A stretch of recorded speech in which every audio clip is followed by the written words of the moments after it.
of My Mind by Sharon M. Draper. Chapter 7. When I sleep, I dream. And in my dreams, I can do anything. I get picked first to play on the playground for games. I can run so fast. I take gymnastics, and I never fall off of the balance beam. I know how to square dance, and I'm good at it. I call my friends on the phone, and we talk for hours. I whisper secrets. I sing. When I wake up in the morning, it's always sort of a letdown as reality hits me. I have to be fed and dressed so I can spend another long day in the happy face room at Spalding Street School. Along with the assortment of teachers we've had in room H5, there have been more classroom aides than I can count. These aides, usually one guy to help with the boys and one lady to help with the girls, do stuff to take us to the bathroom or change diapers on kids like Ashley and Carl. Feed us at lunch, wheel us where we need to go, wipe mouths, and give hugs. I don't think they get paid very much, because they never stay very long, but they should get $1 million. What they do is really hard, and I don't think most folks get that. It's even hard to keep good teachers for us. I guess I don't blame them for leaving, because, like I said, we're a tough bunch to handle sometimes. But once in a while, we get a good one. After Squeaky Mrs. Hyatt for kindergarten and Game Show Mr. Gross for first grade, Mrs. Tracy breezed into our room for second grade. She figured out I liked books, so she got some earphones and hooked me up with audiobooks on CD. She started with baby stuff, like Dr. Seuss, which my father and I had read when I was 2. So after I tossed those on the floor a couple of times, instead of punishing me, she figured out I needed something better. I listened to all of the Babysitters Club's books and those goofy Goosebumps books. She asked me question after question for each book, and I got every single question right. Things like, which of these helped to solve the mystery? Then she'd show me a pebble, a starfish, and an ink pen. The pebble, of course. She'd cheered me after we'd gone through the questions, then hooked me up to another book. That year, I listened to all the books by Beverly Cleary, and all the books about those boxcar kids. It was awesome. The next year, it all unraveled. I know teachers are supposed to write notes to the next teacher in line, so they know what to expect, but either Mrs. Tracy didn't do it, or Mrs. Billups, our third grade teacher, didn't read them.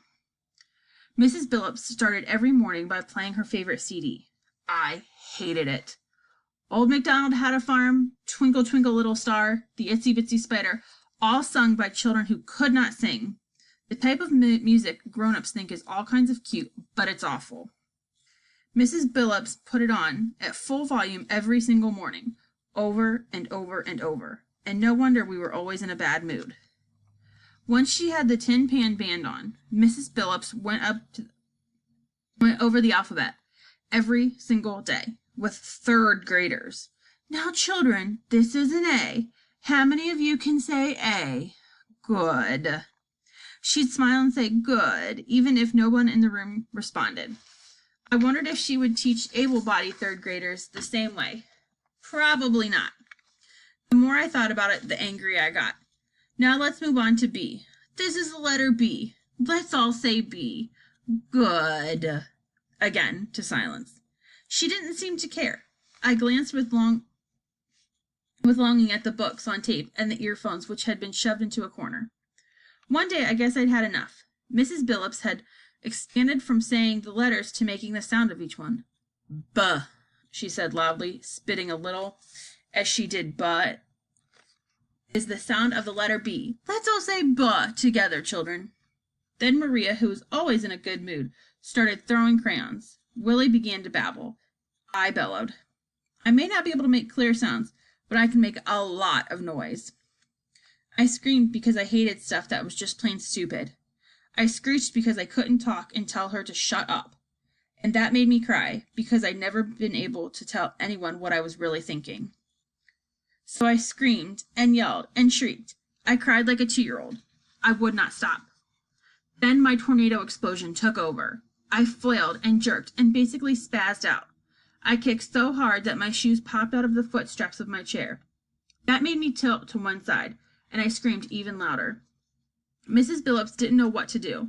She tried to calm me down, but I didn't want to be calmed. Even the aides couldn't stop me. Jill and Maria started to cry. Even Ashley, dressed in all yellow that day, looked upset. Freddie spun his chair around in circles, glancing sideways at me fearfully. Carl hollered for lunch. Then he pooped in his pants again. The whole class was out of control, and I kept screeching. The teacher called Mrs. Anthony, the principal, whose eyes got wide as she opened our door.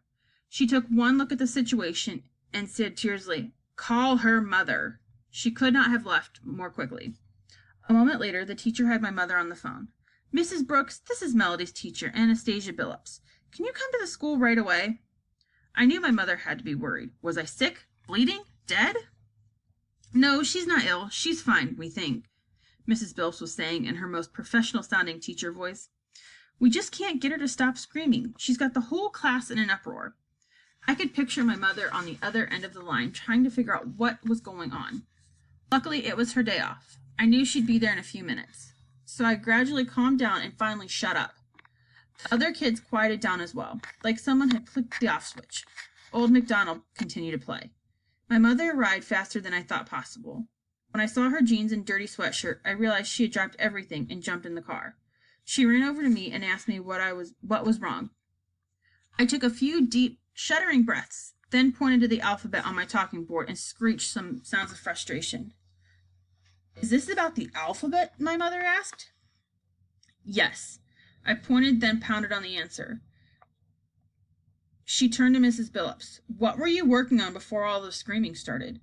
Mrs. Billups replies in that superior tone that teachers dressed in red business suits use when they're talking to mothers with dirty shirts on. "We were reviewing the alphabet, of course. The sound of the letter B, if I recall. I always start with the basics. These children need constant review because they don't refrain information like the rest of us." My mother was getting the picture. "So you were going over the ABCs?" "Correct."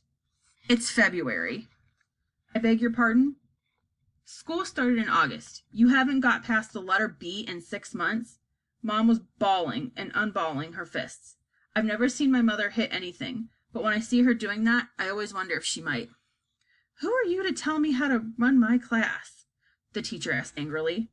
"And who are you to bore the children with mindless activities?" my mother snapped back. "How dare you?" the teacher gasped. "I dare anything for my daughter," Mom replied, her voice dangerous. "And for the rest of these children." "You don't understand," the teacher began. Mom interrupted her. "No, Mrs. Billups, it is you who does not understand." Mom looked like she was trying to calm herself down, because she then said, "Look, have you ever said to yourself, if they show that stupid commercial on TV one more time, I think I'll just scream?" Mrs. Billups nodded slowly. "Or if I have to sit 5 more minutes in this traffic jam, I'll simply explode." "Yes, I suppose," she admitted. "Well, I think that's what's happened to Melody," she said to herself.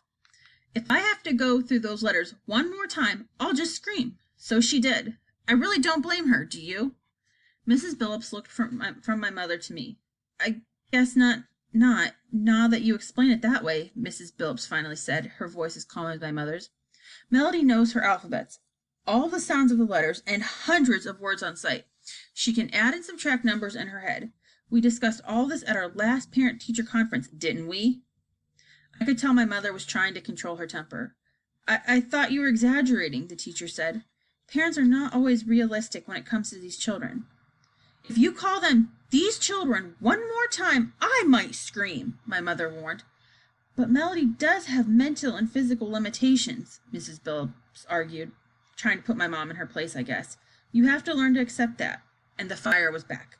"Melody can't walk. Melody can't talk. But she's extremely intelligent, and you better learn to accept that," Mom spat out. The teacher backed up an inch or two.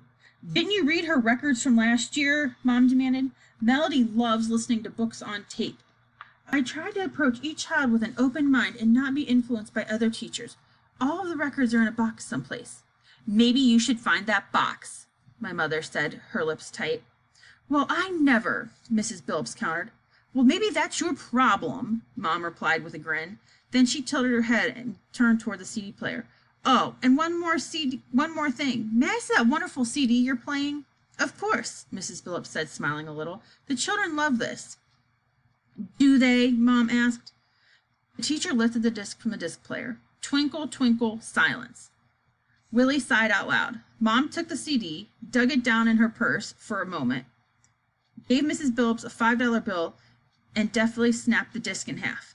That music was cruel and unusual punishment. Freddie and Maria cheered. Gloria whispered, "Thank you." For a moment, I almost felt sorry for Mrs. Billups. She looked so confused. She just didn't get it. Mom walked out over to the sink of our room, turned on the warm water, soaked a stack of paper towels under the faucet. She came back to me, gently wiped my face with the warm, soggy wad. Nothing had ever felt so soothing. Then she brushed my hair, adjusted the straps and buckles on my chair, gave me a quick hug, and went home. Mrs. Billups quit her job after spring break, so we ended up with a series of subs until the end of the year. I think she'd figured it would be easy to work with people who were dumber than she was. She was wrong.